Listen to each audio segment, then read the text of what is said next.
Agora, Kawaguchi, a gente tinha essa preocupação com Zaporizhzhia, né? Depois de retornar da sua breve missão à usina nuclear de Zaporizhzhia, em apuros, né? A Agência Internacional de Energia Atômica deu um sinal vermelho à integridade física da usina em uma avaliação de semáforos de 7 pilares.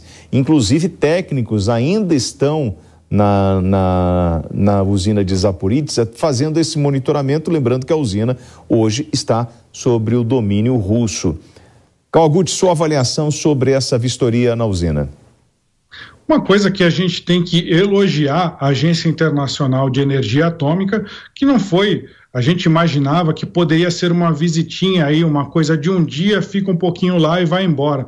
Mas o diretor, o chefe dessa agência, o Rafael Grossi, ele, quando saiu de lá, ele já informou que vai ficar uma equipe, que na realidade já está ficando uma equipe da Agência Internacional de Energia Atômica, não se sabe por quanto tempo, mas eles vão ficar o maior tempo que eles conseguirem. Aí não se sabe exatamente quantas pessoas, algumas pessoas falaram entre 5 técnicos, outros falaram 12 técnicos, mas a ideia geral é que eles consigam falar com a equipe de trabalhadores ucranianos que está sendo mantida lá desde o dia 4 de março, quando a usina foi tomada por tropas russas. Ou seja, são trabalhadores ucranianos que estão sendo forçados a trabalhar ali na usina de Zaporizhzhia. É claro que não tem só eles, existem técnicos russos que estão lá trabalhando com eles. A gente lembra que essa usina foi feita no período, foi feita com tecnologia soviética, então os técnicos russos sabem como operar essa usina,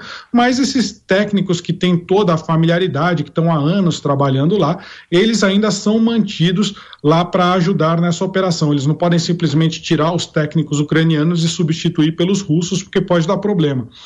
Na medida em que a Agência Internacional de Energia Atômica fica lá durante um período indeterminado, ela vai ter mais chance de conversar com esses técnicos para tentar saber o que de fato está acontecendo. Essa avaliação inicial de sinal vermelho, ela já é alarmante, mas com o tempo, esses técnicos podem descobrir até mais problemas que estão lá dentro. E o que a gente quer dizer com esses problemas? Recapitulando aqui algumas informações que a gente já havia trazido em outros programas, qual que é a principal preocupação dos técnicos?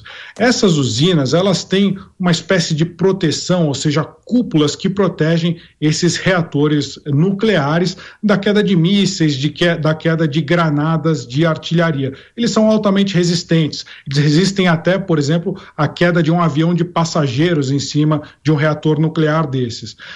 Esse não é o problema, então, um tiro direto. Só que existe uma série de outros componentes da usina nuclear que permitem o seu funcionamento. E o principal deles são um sistema de resfriamento dos sistemas nucleares. Esses sistemas são o reator nuclear, e a gente lembra que Zaporizhzhia tem 6 reatores nucleares, e piscinas onde são armazenados o combustível nuclear que já foi utilizado.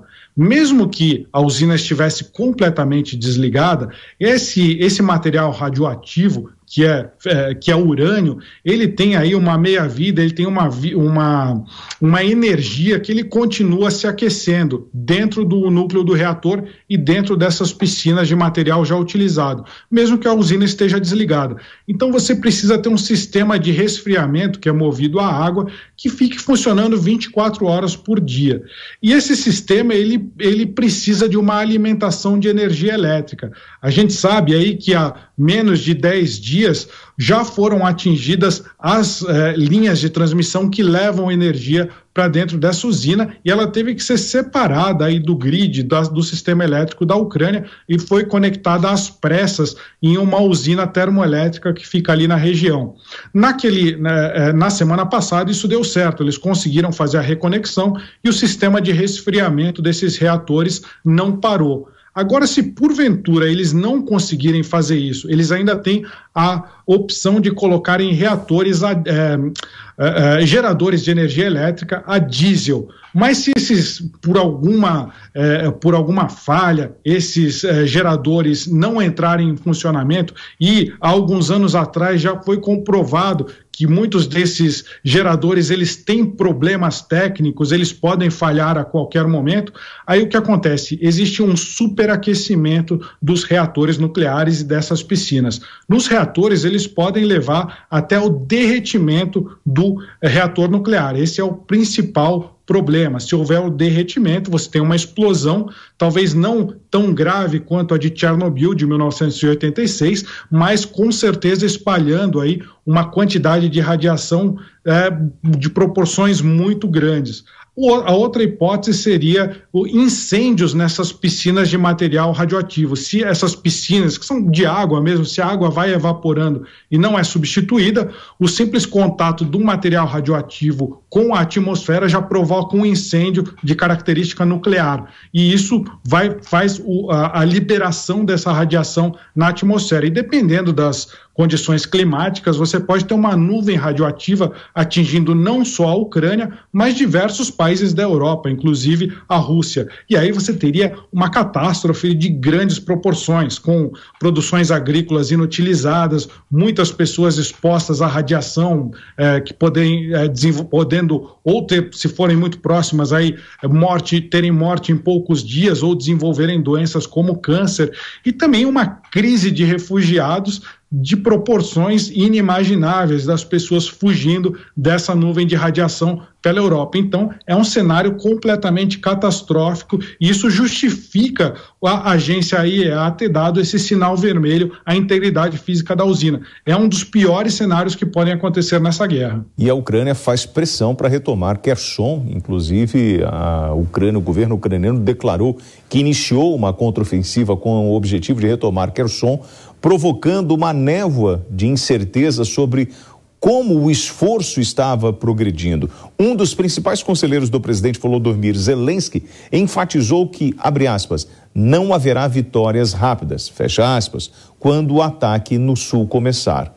Kawaguchi, sua avaliação sobre essa contraofensiva, principalmente na região sul. A contraofensiva na região sul é uma das maiores incógnitas dessa guerra. Ela foi anunciada pelo presidente Volodymyr Zelensky no dia 24 de julho. Imaginou-se, os analistas ocidentais imaginaram que você teria uma concentração de tropas de grandes proporções e a chegada aí das tropas ucranianas aos limites da cidade de Kherson, e aí em horas ou dias, mas isso não aconteceu. O que a gente recebeu de informações no início dessa semana foi que, pela primeira vez, as tropas ucranianas teriam conseguido romper uma das linhas de defesa da cidade de Kherson. Só que, recapitulando um pouco de por que essa ofensiva é importante, Kherson é a única cidade ucraniana tomada pela Rússia, aí, de grandes proporções, que fica a oeste do rio Dnipro. O rio Dnipro é um rio que corta o território ucraniano praticamente pela metade. Como é uma cidade que está a oeste desse rio, os ucranianos bombardearam as 3 pontes em cima desse rio na região de Kherson e praticamente isolaram as tropas russas da oeste do rio. Para mandar suprimentos e reforços, os russos tiveram que fazer aquelas pontes móveis, pontes militares que são feitas em cima do rio por meio de barcaças. E aí os ucranianos começaram a bombardear essas pontes móveis também. Então está muito difícil para os russos conseguirem levar reforços. Só que a gente sabe que entre 20 e 30 mil tropas russas, elas foram enviadas para aquela região no momento em que o presidente Volodymyr Zelensky anunciou essa contraofensiva. Então a gente não sabe exatamente, os ucranianos estão fazendo muito mistério, estão falando é uma operação militar, a gente não pode agora abrir o que a gente está fazendo, porque isso pode prejudicar os nossos objetivos. Os russos, por sua vez, dizem que todas as tentativas ucranianas de chegar até Kherson estão sendo frustradas aí pela artilharia e pela infantaria russa, mas o que a gente sabe é que, diferente de semanas anteriores, quando começou essa ofensiva, estão ocorrendo agora combates de blindados, combates diretos entre a infantaria russa e a infantaria ucraniana, mas a gente não sabe ainda exatamente o quão efetivo está sendo esse ataque dos ucranianos. Então a gente tem um cenário. Se os ucranianos eles conseguem chegar a Kherson e conseguem retomar essa cidade antes dos russos conseguirem fazer um plebiscito para anexar esse território à Rússia, eles vão ter uma grande vitória. Primeiro, uma vitória moral, porque seria a primeira vez que os ucranianos conseguiriam retomar uma grande cidade que foi tomada pela Rússia logo nas primeiras horas de invasão, sem muita resistência. E a segunda vitória talvez seja mais importante ainda, porque seria um recado que eles passam para os seus apoiadores, para os Estados Unidos, para a Alemanha, para a Inglaterra, para toda a União Europeia, de que vale a pena botar dinheiro, vale a pena mandar tropas e vale a pena apoiar diplomaticamente a Ucrânia, porque a Ucrânia teria condições de vencer os russos no campo de batalha. Então é tudo isso que está em jogo para a Ucrânia nesse momento. Para a Rússia é exatamente o contrário, eles não podem deixar Kherson cair nesse momento e tem que esperar até o inverno chegar para tentar minar essa resistência, esse apoio que a União Europeia está fornecendo à cidade de Kherson. A Ucrânia. Eu conversei hoje com combatentes ali que estão na região de Mykolaiv, da onde estão partindo os ataques para a região de Kherson, e eles disseram que mesmo eles, as unidades são enviadas aí para regiões que eles não sabem exatamente onde são e mandam eles avançarem. O que eles receberam de informação dos seus superiores é que até agora foram tomados 43 vilarejos próximos a Kherson, mas eles não sabem se as tropas que estão lá na frente, elas conseguiram de fato chegar próximo dessa cidade ou não. Mesmo entre as tropas ucranianas é mantido um clima aí de sigilo para que essa informação não vaze e que não atrapalhe as operações ucranianas. A Rússia, por sua vez, está menosprezando, está dizendo que essas são tentativas vãs e que eles não vão conseguir chegar até a cidade de Kherson. Esse é o panorama da possível contraofensiva ucraniana nesse momento, William. Agora, existe um risco e um fator muito importante. Primeiro, a corrida contra o tempo para antecipar essa contraofensiva ou já delimitar este avanço muito em função da chegada do inverno. Então, a gente precisa agir rápido, porque vai ficar mais difícil para fazer isso. Para os dois lados, né, Kawaguchi? Existe um risco também de romper a barreira dos russos, essa linha de frente de proteção de Kherson, e depois, se não conseguir progredir, o exército ucraniano ficar cercado, como se estivesse numa ilha, o que seria um risco muito grande para a tropa. Isso seria um risco porque eles ficam sujeitos aí a uma nova ofensiva da Rússia. A gente lembra que... Só um segundo, Kawaguchi, por favor, preciso da hora certa para toda a rede Jovem Pan. São 11h55. Kawaguchi. Há pouco tempo, a Rússia anunciou que aumentaria o efetivo do exército russo, que estava em mais ou menos, hoje ele é de mais ou menos 900 mil homens, e eles vão colocar mais 140 mil homens. A gente não sabe exatamente se esses reforços vão ser mandados diretamente para a Ucrânia, mas se eventualmente eles forem realmente aumentar o número de combatentes russos na Ucrânia, existe inclusive a possibilidade de não só os russos conseguirem conter o avanço ucraniano sobre Kherson, mas eles reverterem esse movimento, como você descreveu bem, William.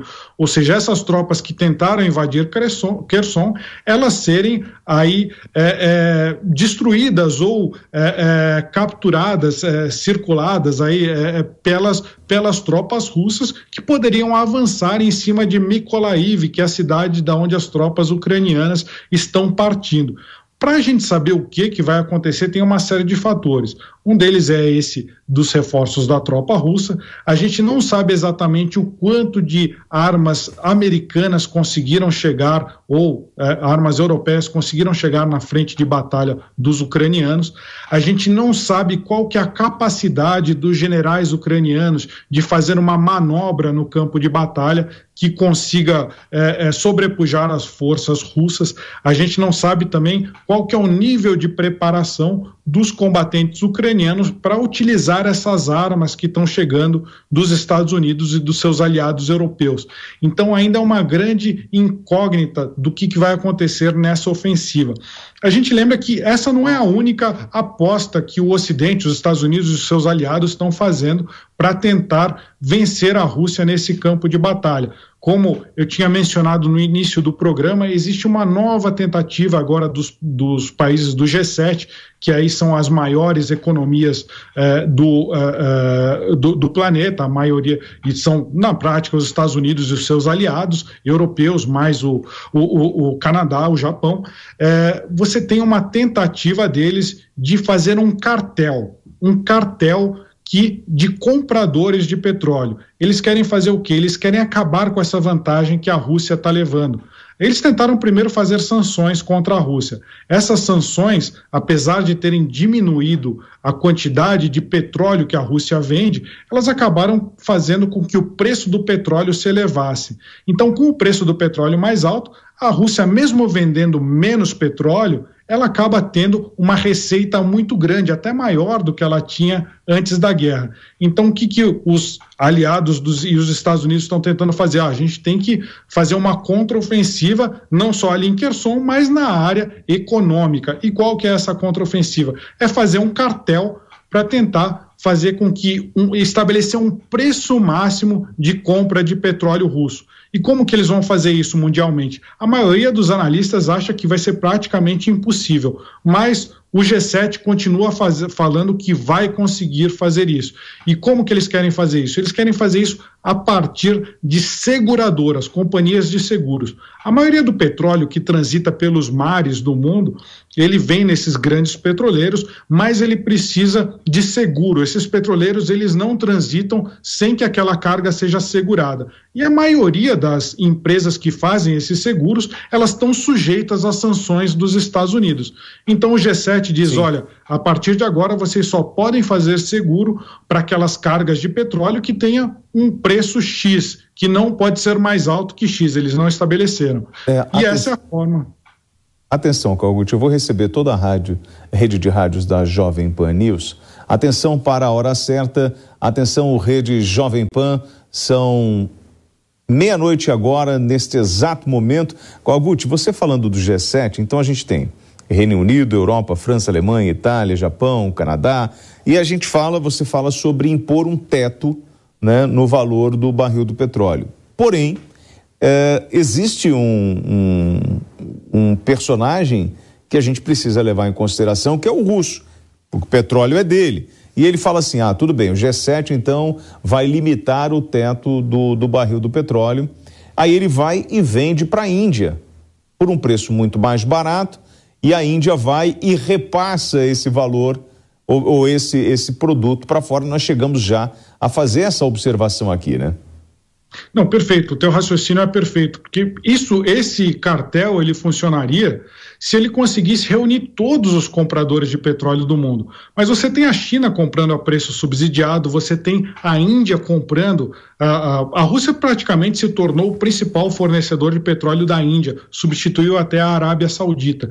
Então, se você não tem todos os compradores de petróleo, é praticamente impossível que você consiga impor um cartel, você conseguir abaixar o preço do petróleo assim à força. E a Rússia já falou, olha, simplesmente a gente não vai vender para o pessoal do G7 e para quem entrar nesse cartel. A gente vai vender aqui na Ásia, a gente vai vender para eles não falaram com todas as palavras, mas na prática é o que vai acontecer. Ele vai vender para a China, ele vai vender para a Índia e para mercados aí em desenvolvimento. A gente tem África, a gente tem outros países do Oriente Médio, a gente tem todo o Sudeste Asiático, existe um mercado muito grande. Então, na prática, o que o G7 está prometendo é muito difícil de cumprir.